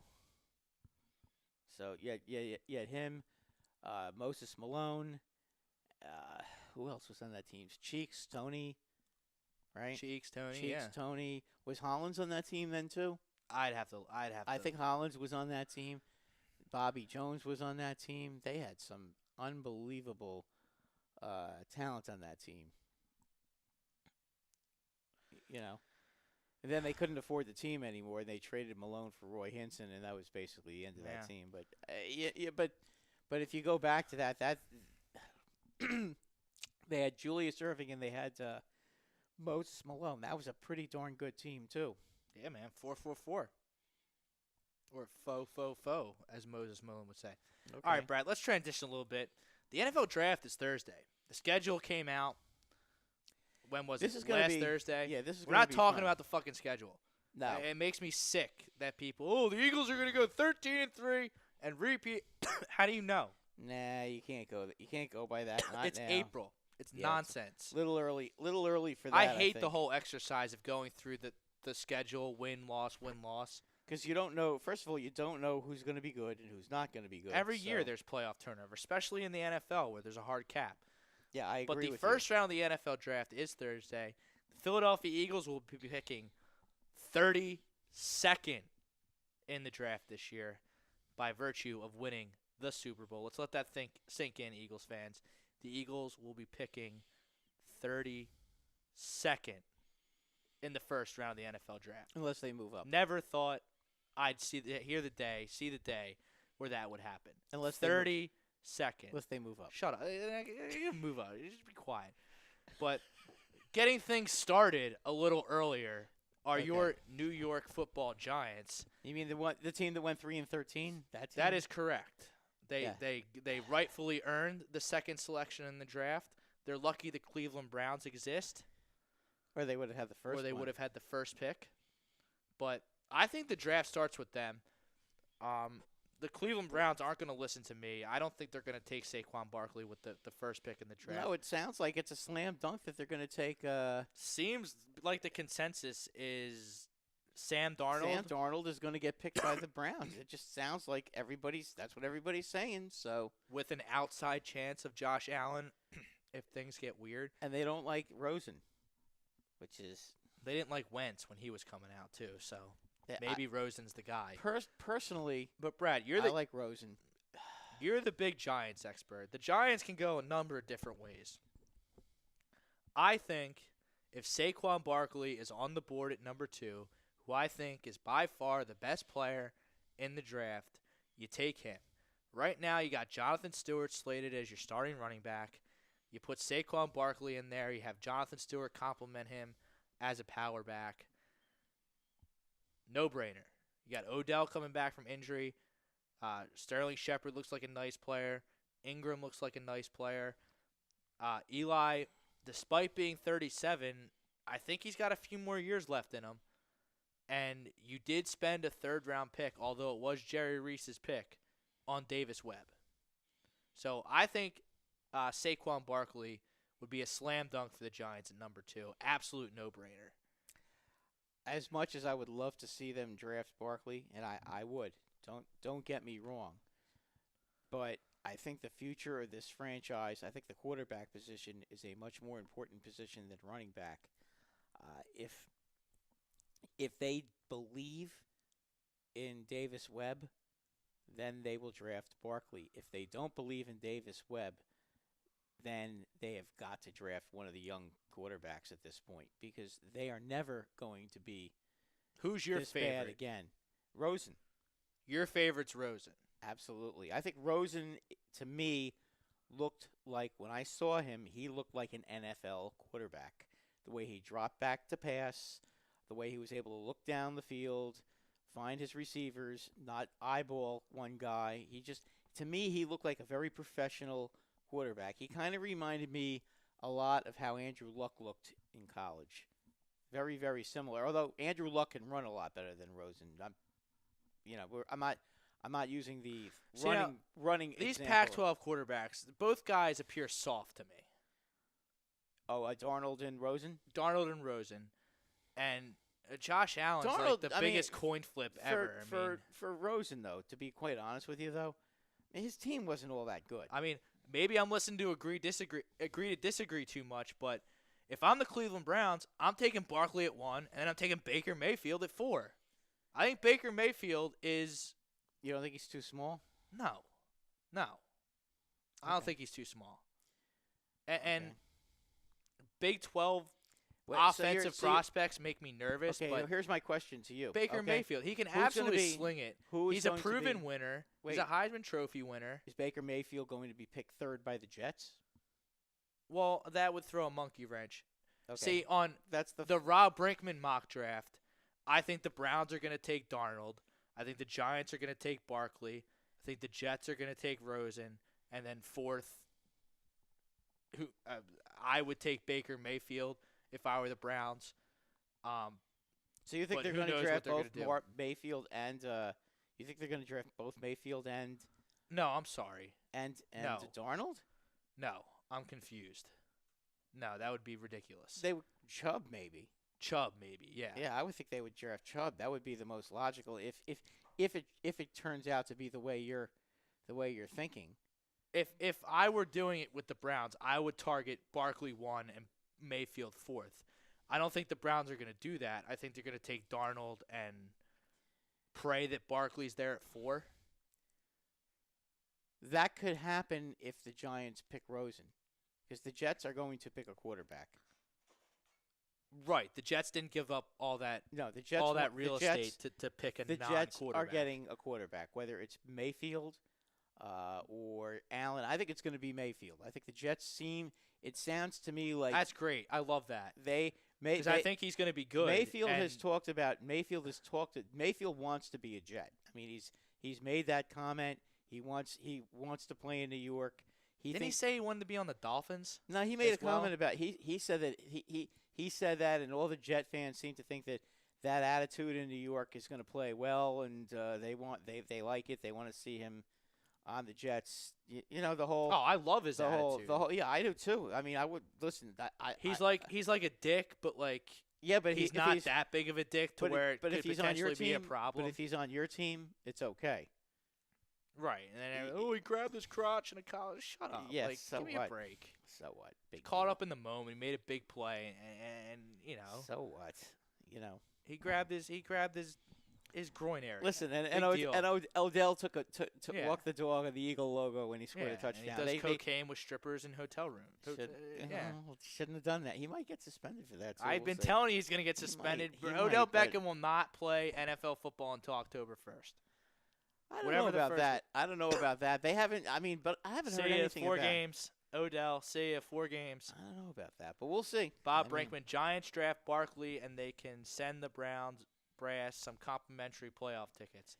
Eli will be better next year than any QB coming out. I can't really argue with I that can't one disagree with about that. the Eli part or the can't Barkley either. part. I But mean, if you're the asking Giants, me next, the Giants for next are year, they're the swing pick. for next year, for this coming season, okay, if the Giants draft Barkley, without a doubt, that would make their team Of all the teams a lot better. Of all the teams in the top 10, the Giants have the best chance of rebounding and making the playoffs next year. I agree with you because of all the injuries they had last year, and if they do get Barkley, that would give them a pretty dynamic group of. Maybe you can throw the Colts in players. there too, since they're going to be getting. Are they going to Andrew get Luck back? Looks like it. Yeah. Okay. So if they get Luck back, that would make a huge difference. But I mean, the Giants, they're like the key to the whole draft here. They are because you know what? If they're not going to take Barkley, I would say this: Could they take Bradley Chubb to replace Pierre-Paul? yes, they could. Absolutely. I'm just wondering though, with the second pick, though, is he really worth a second pick? I mean, is he a Hall of Fame player? I don't know. Well, here's the thing, Rob. If you're drafting if you have the second pick in the NFL draft, Yeah, you need to be right, or you you're screwed. You better draft a Hall of Famer, or you have screwed your team for the next 5 years. Hall of Famer. That's lofty. You need. Oh, I think you need to get a guy that's literally a Hall of Famer, or you screwed your team up big time. But the Eagles took Trey Thomas in 1998 with the second pick, and he's not a Hall of Famer, but he was and did they win the Super Bowl? no. Well, that's my point. Yeah, but I mean, it's not Trey Thomas's fault that Donovan McNabb threw up in the Super Bowl. Okay, but Carson Wentz was picked second. Right. Okay, he certainly looks. He like didn't win the Super Bowl either. Yeah, he probably would have though. Probably. If Foles won it, if Foles won it, there is no doubt in my mind that he would have won it. Carson Wentz will win it next year. Yes, he might. He might. But so the Giants are either going to take a quarterback, Barkley. It's either going to be maybe Barkley. Chubb, maybe a trade back. They could, but they're not going to trade down like Buffalo wants. They're not going to. They're not going to go down to 12. Okay, because if they go down to 12, who are they going to get that's going to help them this year? Well, I don't know. Wasn't Odell Beckham Jr. the 12th pick? Yes, he was. I understand. You just got to know what you're doing. They got lucky. They got lucky with him though. It's not. I mean, they got lucky because the GM that picked him is a total dope. That's what I'm saying. That was if ever a blind squirrel found a nut, that was Jerry Reese. That pick saved his job for like 3 years. I mean, a lot of things can happen with them. I think that they could end up very easily going down to 5, and then grabbing Chubb at 5. I think that to me makes the most sense. Maybe. You know, if Denver wants a quarterback, which they should want a quarterback. They should want a quarterback. Aren't they the 5th? Don't they have the 5th pick? 5th pick, yes. Okay, they have the 5th pick. It would make sense for the Giants to trade with them, because then the Giants at 5 could get Chubb if that's who they want, because then Denver can get their quarterback. And you never know, maybe Barkley would be available at 5, although I have a hard time thinking that the Browns wouldn't grab him at 4. I've seen mocks online that have Barkley going to 7th to Tampa, all the way down there, which would be the steal. Adding him with Mike Evans and Winston, that would be quite an offense. All right, let's move on in the East. The Redskins are picking 13th. The Redskins, as usual, are a complete mess, steeped in controversy. Nobody seems to know what's going on. Alex Smith is going to be the quarterback. They make a puzzling trade where they give up a trade they basically let Cousins go. Look, I understand that Cousins isn't Peyton Manning. I get it. He's but going to make an insane amount of money. Right, but I mean, he's good though. He's good. He's good. He's not great. He's better than Alex Smith. Oh, he's light years better than Alex Smith. Alex Smith, I mean, talk about having weapons there in Cousins Kansas City. Cousins is Tyreek Hill, Travis Kelce, Kareem Hunt. He's not going to have any of that in Washington. Rob, Cousins is a top 10 quarterback. He's a top 10 quarterback. I want to agree. I do like Kirk. I think he's Kirk a top Cousins. 10. He's might be 10th, but he's a top 10 quarterback. Alex Smith is maybe 15. He's right in the middle. I mean, he's a mediocre quarterback. You know, he's not a guy, in my opinion, that's ever going to go anywhere in the playoffs. But I mean, getting to the 13th pick in the draft. Alex Smith has won one playoff game in his career, correct? The game against the Saints? Wasn't that the only playoff game he ever won? Yeah, he had that big run. Right, he had that one great game of his life. Yeah, that's the only playoff game he's ever won. But he lost his job to Kaepernick the year they went to the Super Bowl. Yes, he kind of got Wally pipped out of San Francisco. I mean, he did, but I mean, Kaepernick took that job away from him. Yeah, he did. He was playing really well, and last year they blew a 21-3 lead to a Titans team that I didn't think was all that good. That was an inexcusable loss. I mean, a lot of that's on Andy, but Smith was still the quarterback. The defense also kind of really screwed that game up. But you know what? They could have scored. You know, they could have scored some more points too. My point being is, you got to take a playmaker at 13 if you're the Skins. I would say that they need to get a receiver. I mean, whoever the best receiver on the board at that point is. DJ Moore is a guy from Maryland that I really like. Christian Kirk from Texas A&M is another receiver I really like. Well, here's the problem Frank, with who's the guy from SMU? Cortland Sutton. Here's my problem. SMU. Here's my problem with Sutton, the guy on that. I mean, 13. I mean, that might be a little high for him. Well, don't you think though the guy in Maryland, it's a little high for him? I mean, Maryland was really a bad team. He distinguished himself that much? Stephon Diggs is from Maryland. He's Yeah. a beast. Yeah, but Maryland was a little bit better when they drafted Stephon Diggs than they are now. Maryland also had their top 3 quarterbacks on IR last year. Yeah, they were bad last year. Right, because they didn't have a quarterback.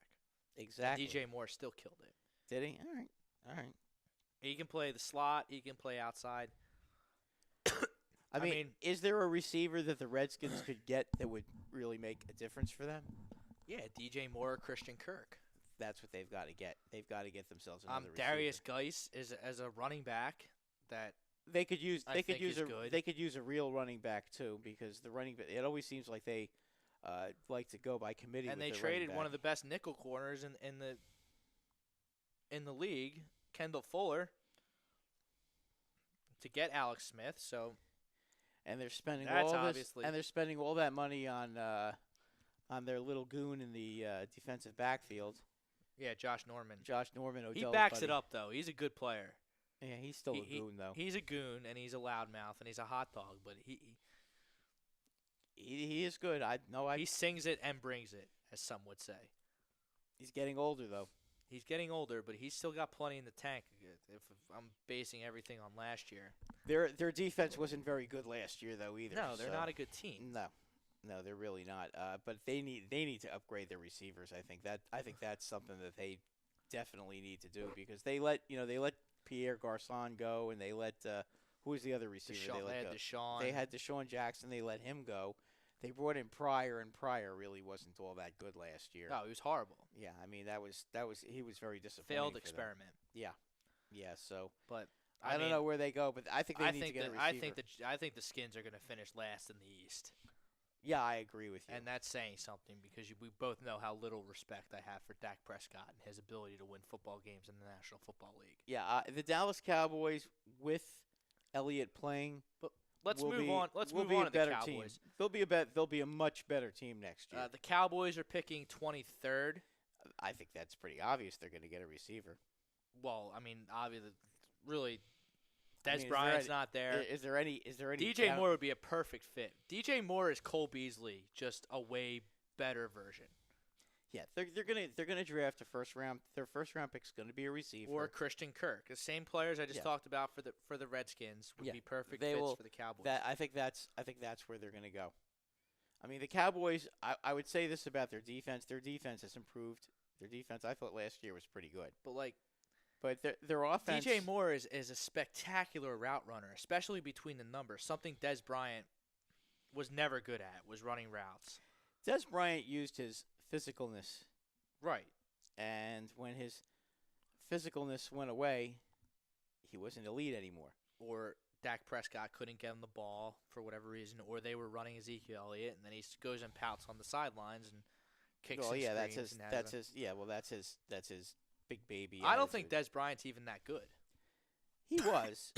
The last couple of years, though, he's big and strong. He doesn't run good routes. He doesn't catch the ball, and he has a poor attitude. And he's not as fast as he used to be either. No, he's far from a burner. Yeah, he hasn't signed with anybody yet, has he? No. Now, that should tell you something. No. Because if he was not that concerned about that, he did get released kind of late in the ball game. Well, let me ask you this: teams are probably going to wait to see who they get in the draft before they consider signing someone off the street. What about the Redskins? I mean, he says he wants to play Dallas twice a year. He wants to stay in the division. The Redskins if the Eagles, I mean, Michael Bennett's one thing, but if they bring in Des Bryant, I'll freak out. The Eagles are not going to get Des Bryant. What do they need a guy like that for? They won a Super Bowl without him. What do they need to bring him in here for? I don't know. What, just to upset the apple cart? I don't know. I mean, just saying. My hard pass on Des Bryant. Yeah, listen, they're not going to get him. That's a perfect marriage right there. Des Bryant and the Redskins. Yeah, I think so. Him and Norman. Yeah. How many fights do you think they would get in during training camp? And how much yapping would they do all season? A lot. Yeah, they would never. That team would never shut up. Boy, those Redskins, Cowboys, Redskins, Giants games, they would be something. Here's another team that he could end up with. How about the Oakland Raiders? They're real good. That's perfect. Yeah, they're always With they're always Gruden. yeah, they're always a team that likes to bring in the malcontent. That's With right up their alley. With Gruden, they got Jordy Nelson now, though. I don't know, maybe. Listen, the Raiders have plenty of room. Gruden won't shy away from that big personality, though. He won't be scared of that. No, and he wouldn't be afraid of putting a guy like The that Ravens in his place either. the Ravens were considering him, but they signed Willie Snead today instead, and told Des Bryant to go kick rocks. So yeah, he might, Well, because they don't want to deal with him either. because Willie Snead is a solid professional receiver that goes He's out there. okay. He's gonna play. He's gonna Right. go out there and he's My gonna play. point being is he goes out there and tries his best and keeps his mouth shut. Yeah, he's not gonna. If cause the any play's not trouble. called for him, He's not gonna not Right. try. good point. Yeah, he's not gonna not try. That's kind of what he's been known to do. I mean, maybe the Packers can make room for him. I With mean, Nelson gone. they might. I mean, Detroit. I'm just going through the teams here. yeah, no, I mean, honestly, I think I'm looking at Oakland because Oakland needs to do something. The Niners and Jets need receivers, Yes, they do. Yes, they do. especially the Niners with Jimmy G getting all that money, and Although they he's were the guy there. They did. I think the Niners are going to end up drafting a receiver. That to me yeah, but seems I like. mean, there's not really a receiver there. I think they picked 9th or 10th in Is- the first round. Yeah, there's not a receiver that's worth a 9th or a 10th pick. That's the thing. Like, if you're drafting 23rd, Well, they could trade that's back. that's They it. could Yeah, they could trade. They could trade back. back. They could trade back, and then it would be worth it, and then they could get an extra pick. John Lynch, man, everyone made fun of them for hiring him. Yeah, he's the doing a first pretty thing good you job. did. Yeah, the first thing you did was fleece the Bears. Yeah, Then he fleeced New England. got his quarterback. Yep, got himself a really good quarterback with a second round pick. Yeah, You and know? now And he turned a team that everybody thought at the beginning of the season was going to be the laughing stock of the league, made him 6-10, and made him a very, very see that's why scary that's why I 6-10 hate the league win-loss team. game with the schedule. Because didn't we both make fun of the Jets on this show, saying they had like no chance to win a game? Yeah, and they were what they were 6-10, 7-9, something like that. No, they were. I think they were either 5-11 or 6-10. But you know what? They won a few. They beat Jacksonville for God's sakes. Okay, they had a couple right. of really they went good out games. there and they tried their best, and they won 5-6 games just because of that. Yeah, and they weren't as bad as everybody thought. Same with the Niners. Yep. They should be improved. Well, they will be now that he's going to be quarterback for a whole season. I'll tell you what, Frank. You know that his Tremaine Edmonds, Yes. is that his name from Virginia Tech? That is his name. That guy's a monster. Oh, yeah. I tell you what, Absolutely. if I could pick anybody in the draft and just put him on the Eagles, and that's the Eagles' first-round pick, I would pick that guy. That'd be interesting. If Tremaine Edwards lands right in our laps at 32, I mean, That's like impossible. it's though, right? impossible at this point, but that would be insane if he manages to fall to 32. I doubt it's going to happen. I mean, that but- guy cracks people. Yeah. But I know that there's plenty of other picks at 32, even if. Who do you want? You're the college football Whew, guy man. here. So you're at pick 32. I'm at Give us a pick couple 32. guys that you think are going to realistically be there for the Eagles to pick. at 32. Realistically be there. Man, that's a tough one. One of the picks I'm looking at right now, I know he might be at the late first round. Leighton Vander Esch from Boise State linebacker. Boise State linebacker. I really like him. I know that the Eagles do have him high on their draft board. I don't know much about him, but I think they really need to add a linebacker. A lot of people are saying that compared to some of the other linebackers, like I know Tremaine Edwards, he's projected to be up top there, but everybody's saying that Van Esch is probably the best linebacker in the bunch of the potential first round linebackers. So if he falls at 32, it'd be perfect. Personally, I don't think he's going to be at 32, but I hope he's there. What position do you think is the biggest need for the Eagles? I mean, the two biggest positions right now, I mean, on the defensive side of the ball, definitely linebackers. I mean, it's still thin. Yeah, you did acquire Corey Nelson and Paul Warlow, but Yeah, but I mean that's you still need to develop somebody, to, especially even if it takes like at least a year or two. I mean, a linebacker is a definite need in the draft. on the offensive side of the ball, tight ends. Tight ends and Tight end. Tight ends. Not a Rich Rod guy. I like Rich Rod, but once again, you need somebody to complement Zach Ertz a little bit on the offensive side. Can't Rich Rod? See, the Eagles have once again done a fantastic job. Oh yeah, I love the signing. Don't get me wrong, but But they haven't boxed themselves into a corner. yeah, They can go a bunch of different ways. there are the a first bunch round. of different ways, and that's the problem with deciding on where they're going to go with this pick. I mean, what I'm seeing right now is that they could possibly trade out of the first round and get a bevy of picks in the second or third round, but as of right now, I still think a linebacker or a tight end at 32 is going to be your best bet. Yeah.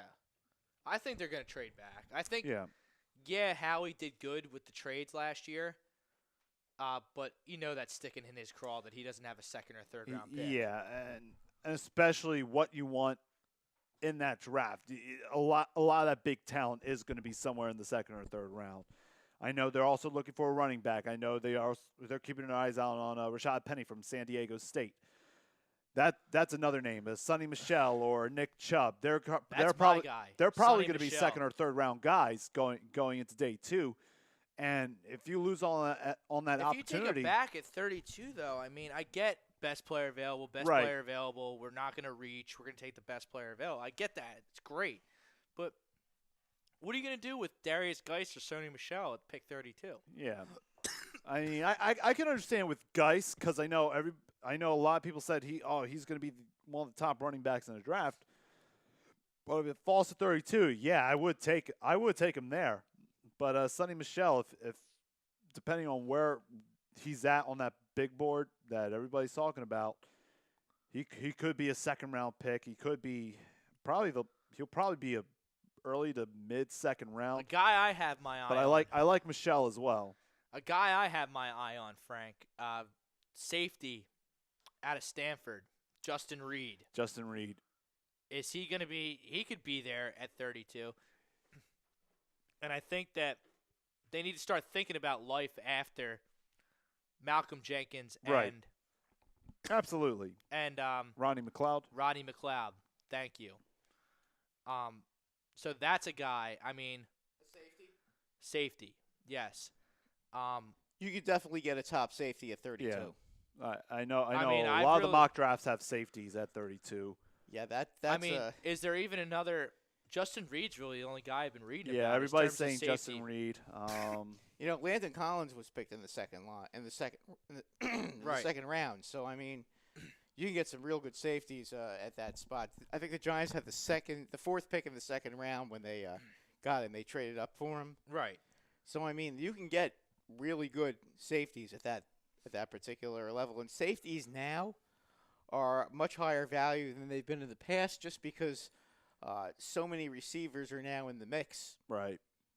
And so the safeties now are more coverage guys, and a lot of them will get in the box and play the runner. And some of those safeties can convert into corners as well. Yeah, and a lot of them also play against the run. I mean, Yeah.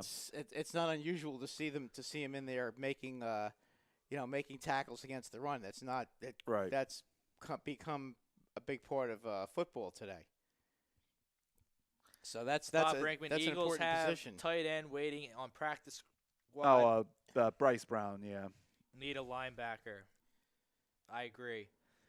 Can you imagine this D with a monster linebacker?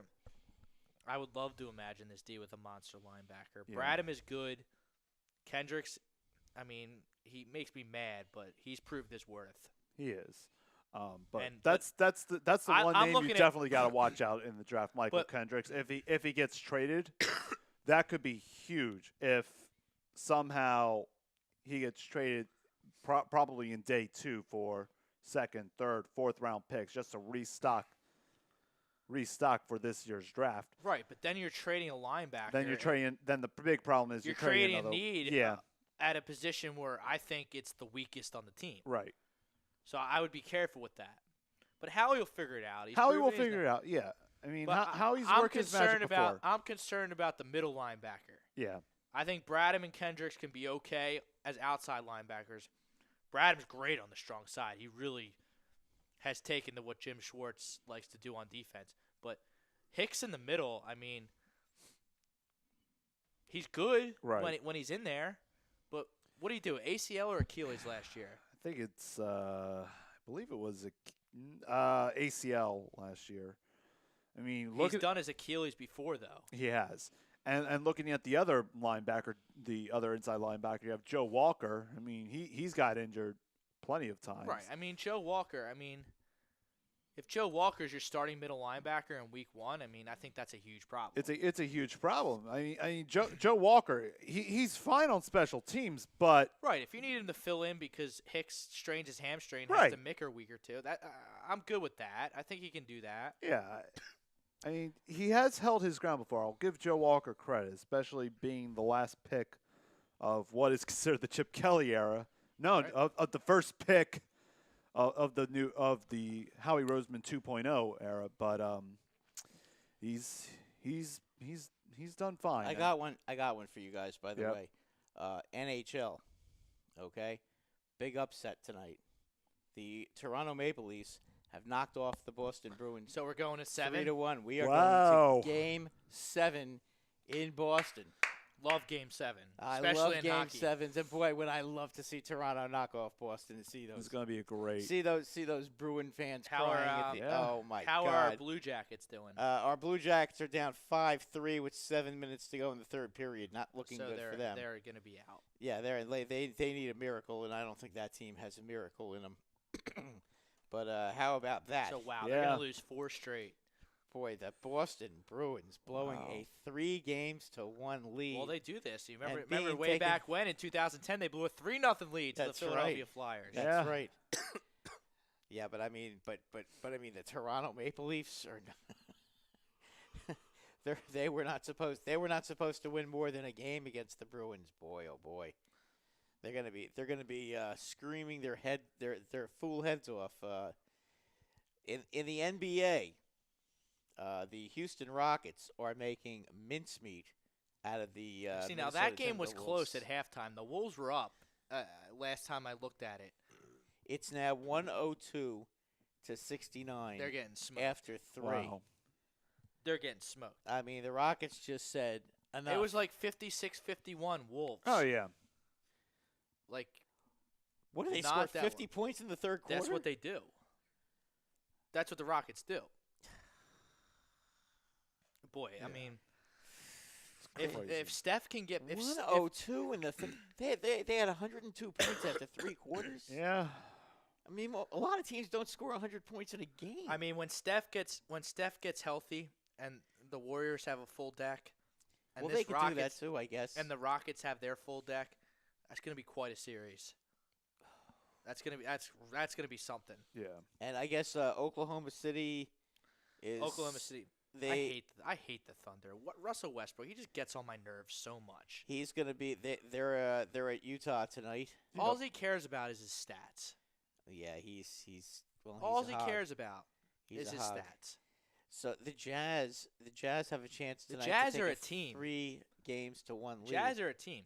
The Jazz were the 6th seed in the West, and they lost Gordon Hayward. Right.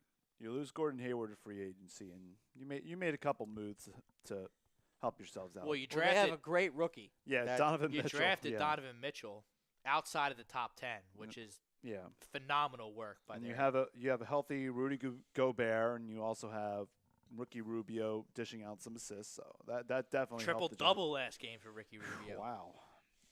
Who'd have thought? I don't know. Who'd have thought? Utah's got to be. I mean, that's quite a story. I in go Utah. Jazz. I hate the Thunder. Can't stand them. But that'll do it for this edition of Sports Hounds. We'll be back with you next Monday. NFL Draft, Review, MLB, NHL, NBA playoffs. Next Monday, 8 o'clock. Go Leafs, go.